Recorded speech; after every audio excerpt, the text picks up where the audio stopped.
New week, new convoy, more supply, the battle continues. Ladies, gents, and everybody in between, welcome back to the Battle of the Atlantic. With the 30-ish command points I had banked from last week, I acquired a second convoy, but we'll get back to that in a second because Aberdeen's found a wolf pack. Bit of a close call from a random bout of torpedoes, but the tacky corvette found a way through and made an attack on one of its subs.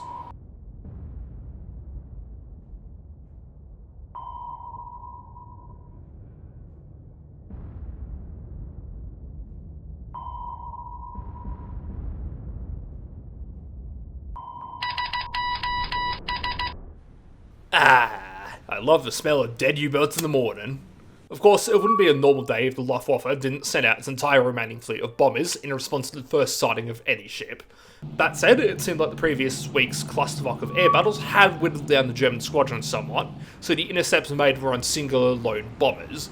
Liverpool-based Spitfires shot down a Ju-88 and a HE-111 before Aberdeen found yet another U-boat.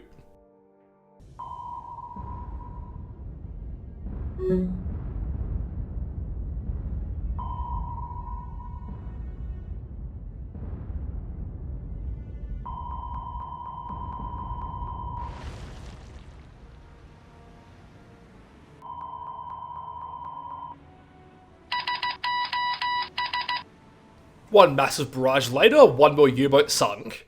Eventually, however, a bomber squadron did catch up with the corvettes, 7 FW-200s from Bergen. Try as they might have, none of them managed to land any hits, and for their intrusion, a patrolling flight of Spitfires either shot down or drove them off. Oh, right, I forgot. New convoy. This little group is much smaller than Convoy Australia, and it lacks the former's anti-submarine escort, but it has a fairly unique ship protecting it, the armed merchant cruiser HMS Rampura. While she is a cargo ship at her core, she's also armed with a smattering of 6-inch guns for defense against destroyers and the occasional light cruiser. This group was, rather fittingly, designated Convoy Rampura. Back in the present, Task Force Gdansk approached the Azores. The islands had an airfield, which I hadn't really taken into consideration, and as soon as the task force entered detection range, they were beset upon by 12 bombers, a mix of HU-111s and Ju-87s. These all targeted either Edinburgh or Perth, but fortunately the only damage incurred was via a couple of near misses.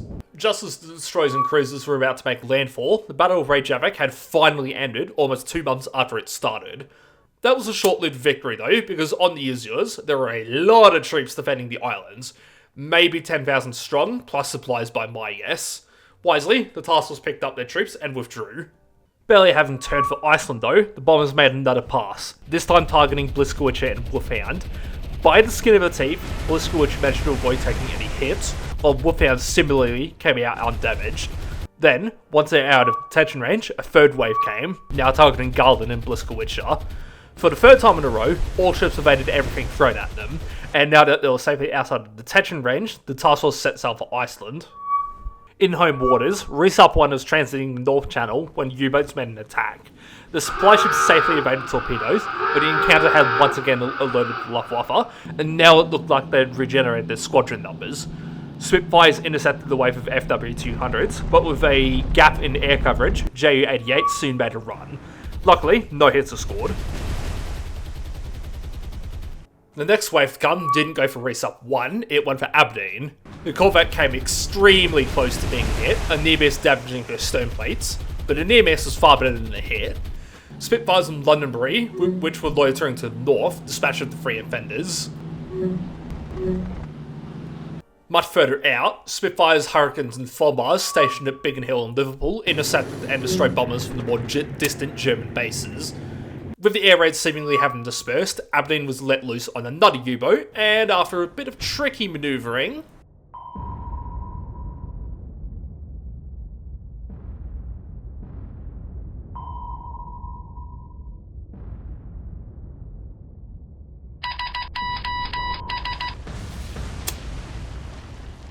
that used up the last of Aberdeen's depth charges, so the corvette headed in for resupply. Overnight, Resup 1 picked up supplies and headed back out for Norway, where it was planned for Task Force Fury to continue shore bombardment operations once released from protecting Iceland. Task Force Gdansk arrived to replace Fury in protection role, but once arriving, Wolfhound, quite severely damaged, was detached and sent back to Liverpool. Slap bam, right on the 1st of September, Aberdeen found yet another U-boat in the North Channel, unsurprisingly a Type 2. And much like every other Type 2 she had found,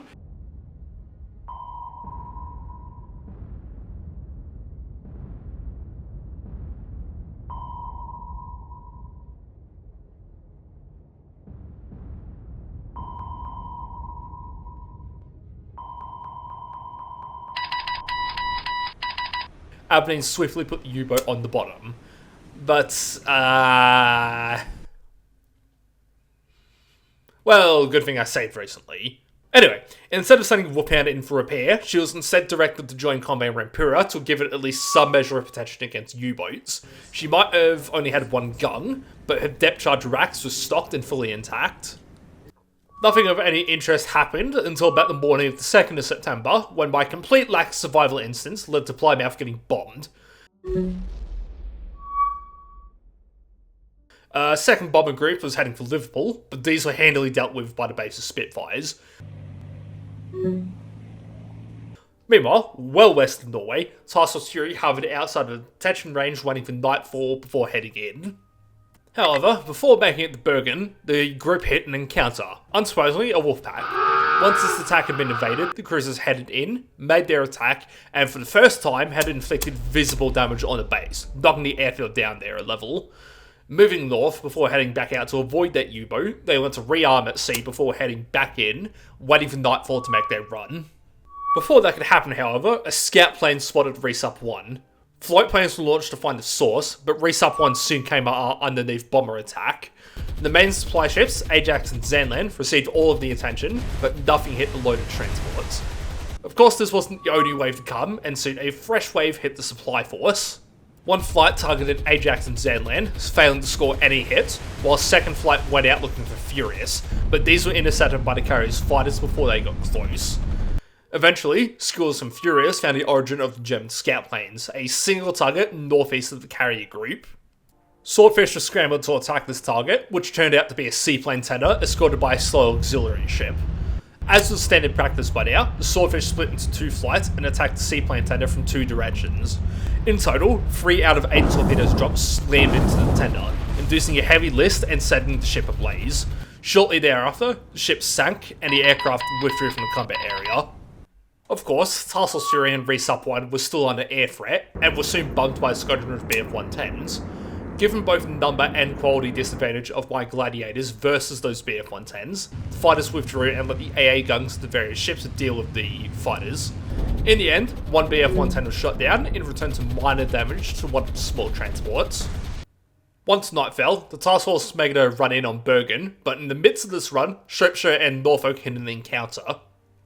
I was expecting this to be U-boats and had heavy cruisers evade as such, but then star shells, illumination flares, lit up the 2 cruisers.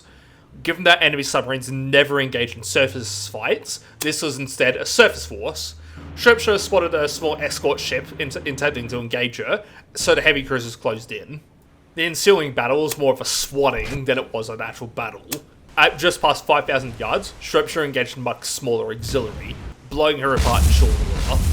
With the annoyance dealt with, the cruisers moved forwards to carry out their bombardment before heading back out to resupply, or at least they would after an encounter was resolved outside Iceland. Of course, this was from Task Force Gdansk. Given the abysmal weather conditions and the lack of any incoming torpedoes, I assumed it was a surface force of some description, but the weather was making it almost impossible to see anything. 4 encounters and the enemy actually landing troops on Iceland later, although this invasion was an absolute pittance and could be dealt with easily, the ships finally found the enemy. It was a tiny force of transports and older destroyers, but because of the absolutely god-awful weather, Garland and Bliskowiczer had getting close to spot the enemy so they could be engaged. Closing in to within 2,000 yards, practically point-blank range, the Polish destroyers engaged with a knife fight with the German ships. Both transports were sunk in short order, but Garland, the lead destroyer, flew a little too close to the sun. Small fires caused by small caliber AA guns set her on fire, which was fairly minor damage all things considered, but repeat gunfire and a couple of hits from a German destroyer soon turned those minor fires into an inferno aboard the Polish destroyer. Garland turned away from the fight, letting Bliskowicz run down and destroy the remains of the enemy convoy. Now, despite the extensive fires, I could have left the combat area and Garland would have been fine. However, for some reason known only to fuck knows who, I elected to wait for the ship's crew to put these fires out. The inferno aboard very quickly got out of controls and various compartments started flooding. Sadly, even as the fires were starting to be brought under control, the flooding grew out of control and ORP Garland foundered, the first true Allied loss of the entire campaign.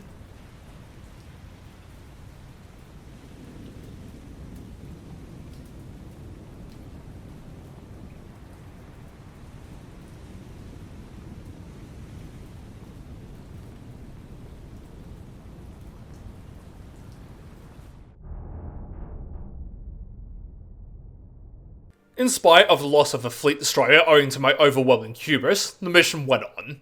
Task Force Fury is waiting for nightfall outside of Bergen, but the group is spotted again by scout planes. As a precaution, skewers are scrambled in the fleet air defense role, and soon enough a squadron of bombers came.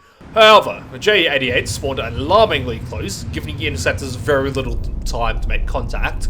Furious is struck by 3 bombs, none of which did any real damage. Another squadron of bombers was detected. Luckily, the gladiators and skewers had time and space to intercept these aircraft, shooting them all down before they can drop their payloads. With the skies clear, the task force made their run early in the morning, but not before encountering the seaplane tender that had spotted them earlier.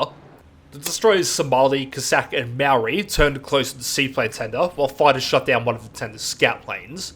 The tender and her escort attempted to retreat, but the much faster flotilla of tribal-class destroyers ran them down and engaged in a gun duel from 10,000 yards. Bearing a 24-gun broadside, the seaplane tender was soon pieced apart. Right after this engagement, the end of Week 8 could be heard, but bombers were also on their way to attack the carrier group. I didn't actually record this section happening for some reason, but I do vaguely recall Furious taking a couple of hits, only causing minor damage. So, that's the end of the week, and after a dozen bombardments, visual damage could be seen to a German-controlled port, which was proof that the shore bombardment mission was working. With the introduction of a new convoy, the turnaround time for supplies running from the Americas to the European side of the Atlantic had also been reduced from 2 weeks to just over 1 week, which would allow for supplies to be accumulated much quicker. The next few weeks were going to involve much of the same battle scene today, so stay tuned. This has been Battle of the Atlantic mod for War on the Sea. Stay frosty, folks, and I'll catch you on the next one.